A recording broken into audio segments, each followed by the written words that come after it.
আলাইকুম ওয়া রাহমাতুল্লাহি ওয়া বারাকাতুহু। দূরে কাছে দেশে বিদেশে যে যেখানে আছেন সকলকে আমার আন্তরিক ভালোবাসা ও শুভেচ্ছা। নিশ্চয়ই আপনারা জানেন কেন্দ্র সরকার যেভাবে একটার পর একটা কালা কানুন, সংবিধান বিরোধী একটার পর একটা আইন করতে চলেছে, যেভাবে সংবিধানকে আস্তে আস্তে শেষ করতে চাইছে বা দেশ বিরোধী কর্মকাণ্ড যেসব করতে চাইছে, এর প্রতিবাদে বিভিন্ন জায়গায় আন্দোলন হচ্ছে। পাশাপাশি ওয়াকফ সম্পদকেও কালা কানুনের মাধ্যমে যে ধ্বংস করার একটা পরিকল্পনা করছে, তার বিরুদ্ধে ফুরফুরা আহলে সুন্নাত ওয়াল জামাত দীর্ঘ জায়গায় প্রতিবাদ সভা, জনসভায় জনমত তৈরি করার চেষ্টা করছে।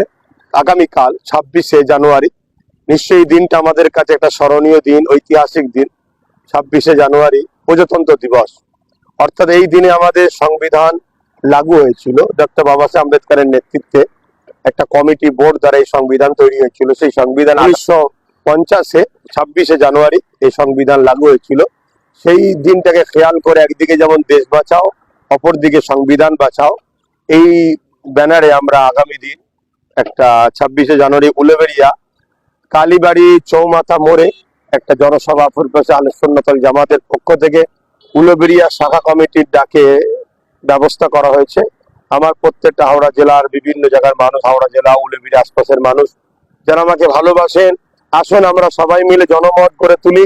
সংবিধান বাঁচাও, দেশ বাঁচাও, এবং আমাদের যে সংবিধান রাইট দিয়েছেন ধর্মীয় স্বাধীনতা এবং আমাদের ওবিসি সংরক্ষণ, যেভাবে আজকে রাজ্য সরকারের গাফলতির জন্য ধ্বংস হয়ে গেল, সেটাকে বাঁচাবার লক্ষ্যেও আমাদের এই জনসভাকে আপনারা সকলে আসুন, একত্রিত হয়ে আমরা সাফল্যিত করি। কোনো রকম প্রচারণায়, কোনো রকম ফেক নিউজে কান না দিয়ে আমি আপনাদেরকে প্রচার করছি, দাওয়াত দিচ্ছি, আপনারা সকলে আসুন। এটা আমাদের দায়িত্ব।